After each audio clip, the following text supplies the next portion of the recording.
So I watched the Marvels on Friday and it was better than I expected, but it still sucked.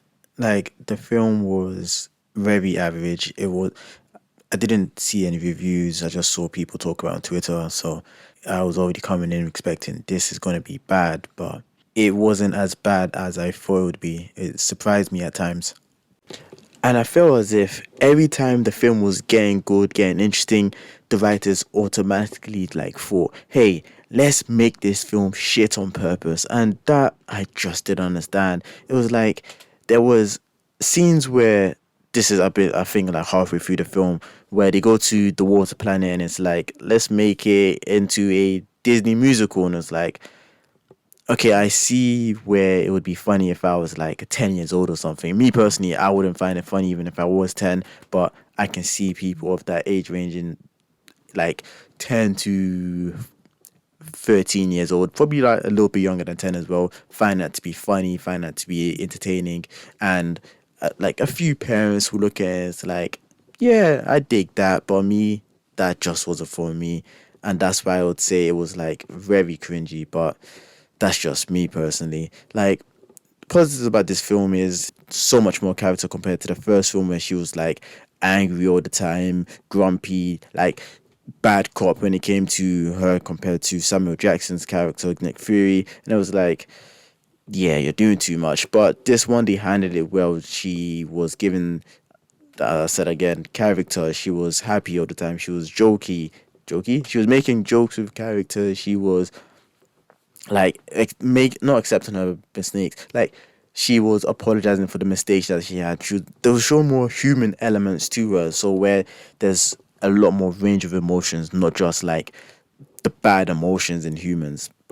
And action scenes were good. There was a few good comedy elements. I love the way like the characters between Monica Rambeau, Captain Marvel, and Miss Marvel like interacted with each other. Of course, Miss Marvel, like for me, I did not like the Marvels. I mean, not the Marvels. Miss Marvel. That's the TV show. Didn't like that. I wasn't a fan of it. Like I see what they were trying to do, but it was just not for me. I liked the first episode, but I dropped it after seeing the second episode, and I watched a recap of it, and I was like, yeah, I'm glad I didn't watch this because I would have hated it if I continued to watch it. The recap like said all the best parts of it, but I was still like, yeah, I'm glad I didn't watch this shit. But The film does start off with the ending of Miss Marvel and just show like a earlier that day of what was happening with Captain Marvel and Monica Rambeau. But yeah, the negatives for me with this film, there was too many forced/slash cringy dialogue between, I guess, a lot of the characters. Normally, like a particular character, it was just a lot of the characters had that moment of them doing a little too much, which I just didn't like. At certain points of this film, I felt as if it was good actors given a very incredibly shit script, but they made the best of it. Like the actor who played as Kamala Khan did an incredibly great job, but you can see where the script was terrible for her. There was moments of this film where I was like, I'm really enjoying it, but as soon as I was like, I'm enjoying it, it's like someone kicked me in my nuts, and I was like, you like that, didn't you? I'm like, no, I didn't. Why would you do that to my nuts? Why would you kick me there? That's what the writers did to me. The writers came up and kicked me as soon as I enjoyed this film. And for me, the villain of this film was incredibly terrible. It was just so one dimensional. And the last fight between the Marvels and the villain of this film just didn't make no sense to me because all these characters essentially can absorb energy. They mention in when they first interact with the villain, when they first fight the villain, it's like, oh, she absorbed your energy and then used it back at you. Okay, Captain Marvel can absorb energy. Monica can absorb energy. Kamala, who technically has the same powers as well, Kamala has the same powers as all three. All three characters have the same powers. But yeah, Kamala has the same bangle as the villain, so why would she not be able to absorb energy?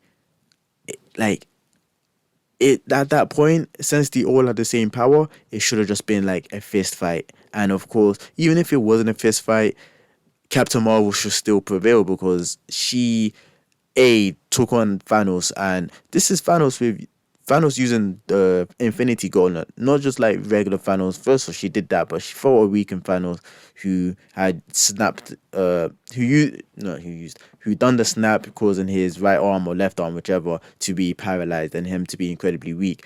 But Captain Marvel fought a younger Thanos who was using all five Infinity Stones in the Gauntlet, and she was acting as if nothing, like she was taking a look at him like, "Is that all you've got?" Until he used the Power Stone and then did some Super Smash Bros. Ring out to her. Like Captain Marvel shouldn't be struggling with a character who is A, similar to like her powers, and B, should be weaker than her. Why was Captain Marvel struggling? Like, okay, Kamala doesn't really know how to use her power to a great extent, so she's not gonna be like the best there. And plus, she's like 15 or something. I actually don't know how old she is. She's young. My point is, and she's recently got her powers. She's not gonna know. Monica's the same thing. Monica has recently got her powers, so she doesn't really know how to control it. Captain Marvel, on the other hand, she had her power for the last 30 years or something. She should be a pro at them, and she is a pro at them. So why is she struggling to fight this? I don't even know if the villain even had a name. That's like how much I was paying attention when it came to that villain. Let's just call her Miss the Accuser or something. I was gonna say Ronan Accuser, but tried to change Ronan to a feminine name. But I was like, I don't know how I'm gonna do that. So yeah, let's call her Miss Accuser. But like, it made no sense for Captain Marvel to be struggling. But eventually they did defeat the villain because of, I guess, the villain's own demise. But that's just my review of this.